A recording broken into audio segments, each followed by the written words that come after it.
Hello my friends and welcome, my name is Dennis and this is the latest update from Ukraine.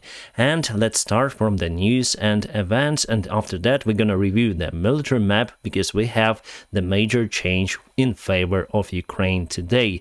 Well, also today Russia fired many rockets to Ukrainian cities, also in Kiev Oblast, and this is Kropyvnytsky city. I used to study in that particular flight academy, and the airport of Kropyvnytsky was also targeted. As you can see, we have a ruined airplane Antonov 26 and the other one that probably sustained minor damages. And what can I say? I studied there and I flown this particular airplane Antonov 26. I got all of my ratings, commercial pilot license and type rating on that aircraft type there. And for me, it's the personal tragedy, my friends. And also Russians targeted the brand new terminal that was built in Kropyvnytsky. It is now completely destroyed. We have some of the photos from other perspectives. And my friends, I may say that Russia is the terrorist state. And also I can 100% state that it is a civilian airport in Kropyvnytsky. Nothing military was there, and there's just Urga Airlines, single airline in that particular city, and also State Flight Academy that I used to study in. Very pity for me to see those pictures. Right, United States Senate calls the State Department to recognize Russia as the terrorist sponsor state. Well, I think if Senate agrees on that, the State Department also should put the same decision and legally recognize Russia as the terrorist sponsor state, because there is no other way how you can call the modern day Russia. This video is published by United States Army officially. They are on the drills near to Hawaiians, so they use this kind of ship as a target. So the drills are going with the partner countries like Indonesia, Canada, United Kingdom, and probably Philippines, yes. And you can see some of the airplanes. I think those are F-18s, probably. Sorry, my friends, I'm not the military pilot. I know some of the stuff there, but not a lot. And they probably gonna target that poor ship. Well, the ship used to be very old and sometimes you need just to scrap it. And why you should scrap it? Then you can target it. So we have the rocket artillery systems that may hit the target. So you may see what happened to Moskva flagship of Russian Navy fleet. And here we see again rocket artillery systems. And they are showing probably that they are ready to defend Taiwan, and all the allies can participate that aggression from the China. North Korean leader, this fluffy guy Kim Jong-un, said that they are fully ready to fight against United States. Oh my god. Well, believe me or not, but actually they have one of the biggest ground armies in the world, because the whole country is basically the war camp. But obviously they have outdated weapons, and for United States it will be easy to target the headquarters of North Korea and finish this war. I still hope it never starts, but you see, the world we live in is getting a little bit crazy. Russia started to deploy the pontoon bridge near to severely damaged Antonovsky Bridge on the south part of Ukraine. This bridge is much more vulnerable compared to concrete construction as Antonovsky Bridge, and obviously if we want, we may destroy it as well. As I told you, Russia already lost around 40,000 soldiers here in Ukraine, and just for you to imagine this number visually, here we go with the 24 football fields or soccer fields completely covered with coffins of those Russian soldiers, and just imagine it and you'll understand the scale of this war. Today, the President of the United States, Joe Biden, spoke with Chinese leader Xi Jinping, and Xi Jinping said that if you want to play with fire, you can fire up yourself or something like that. So they're very strong and harsh on Taiwan right now, and Pelosi visit will open up probably some of the cards for the possible conflict in this area. However, that possible military operation from China's side has low chances to succeed. And here is the green corridor from Odessa. Actually, it's red dotted here, shown in the picture. And as you probably know, Ukraine, Russia, Turkey, and United Nations agreed to provide crop supplies from Odessa and other ports to the third countries. So here we have Crimea on the right and corridor is on the left. It will also go near to the Snake Island and near to Romanian border. Right, Russia now tries to attack Bakhmut city from two directions, but I'll tell you about it in more details in a military map review later in this video, so stand by. Oh, we have some of the new stamps released by our post service, and here's the tractor with the Ukrainian flag that tells the damaged Russian tank, and here is the queue today to get the stamp, my friends. Also we have the cards and envelopes for that, and tomorrow maybe I'm gonna go to the post service to take those stamps. One of the Russian rockets in Kiev region just hit randomly a forest. So here we have the fallen trees and huge crater. Probably it was shot down and exploded after.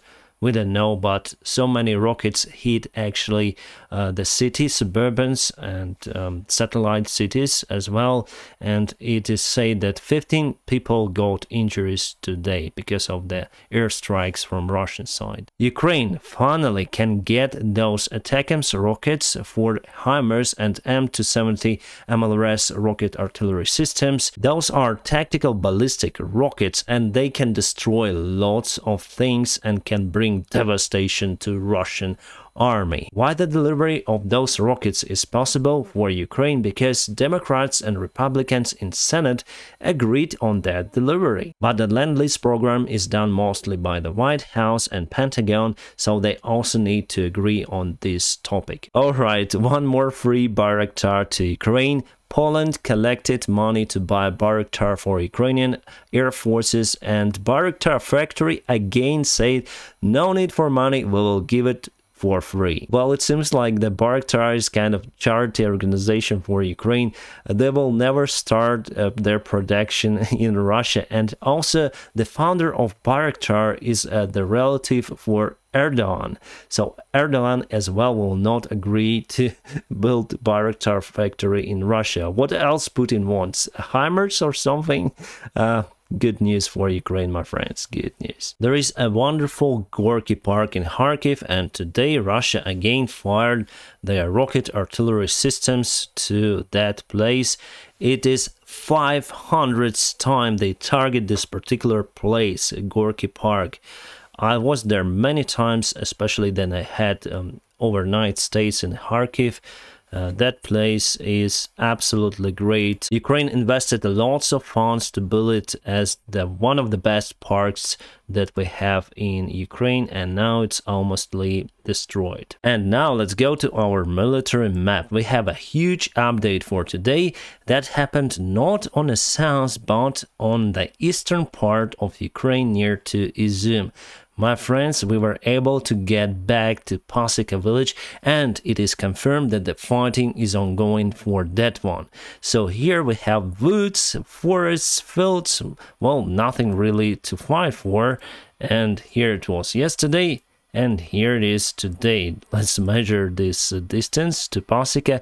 8 kilometers, so our forces were able to cover that during the night time and attack Pasika village. It's the huge unexpected attack for Russian forces, and probably gonna start our counterattack over here as well. Well, 3 days ago we took a Davydov, yeah, I can spell it correctly, Davydov, and here as well, and also we pushed them back to Pasika. Really awesome picture, my friends. Unfortunately, here this region is still hot, especially near to Kharkiv. Kharkiv itself, it's very close to the front lines over here, and the center of the city is sorry guys, I just want to measure two of the spots.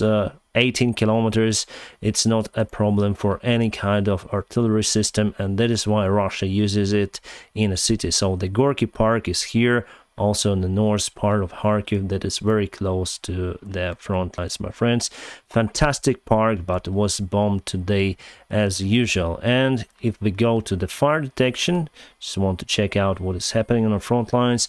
Well, today it is quite intensified from the yesterday's position, and for sure Russia attack here near to Malinivka this road M03 and nearby territories. Quite interesting. Probably got some of the forces there as well. And if we speak about the eastern part of Ukraine, here near to the Bakhmut, well, it's the main target for Russians, and they want to get this road under their control, and they want to move also from the south here. And they actually pushed today a little bit, so it was yesterday and it is today, not more than 1 kilometer. However, they will take this road obviously under their control, and they're gonna push here forward as well. But they are not using their artillery as before. They use the professional Wagner group on that part of the territory. Those guys still are more experienced compared to regular Russian soldiers, and they are trying to take this Bakhmut city. But with that forces, you cannot take the city.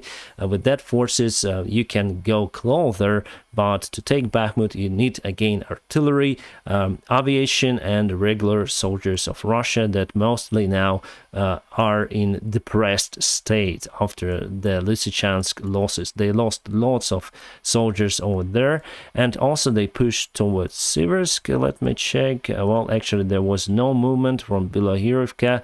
However, they still may try again.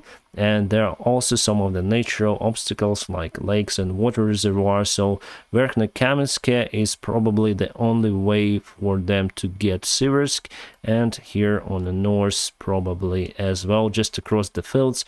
The weather is dry here, and they want to do their best until the autumn time. Then we'll have some sort of the rainy weather, then the soil will become more softer and not capable to hold heavy vehicles. And let's go to the south.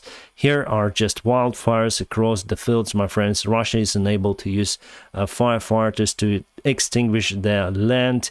Here are no forests, but some of the crops, weeds that is growing nowadays here in the south. And here I think those fires are connected to the military activity near to the front lines on Kherson. And also we have the confirmation of one more Chernobyevka, my friends. One more attack on the airfield. Russia still tries to put their forces in that place. Very stupid way to use them. And today it is confirmed that they lost the big fuel reservoir here in Kherson, so they'll struggle with the fuel supplies for their tanks and armored vehicles. For the rest parts of the front lines, everything more or less is standstill.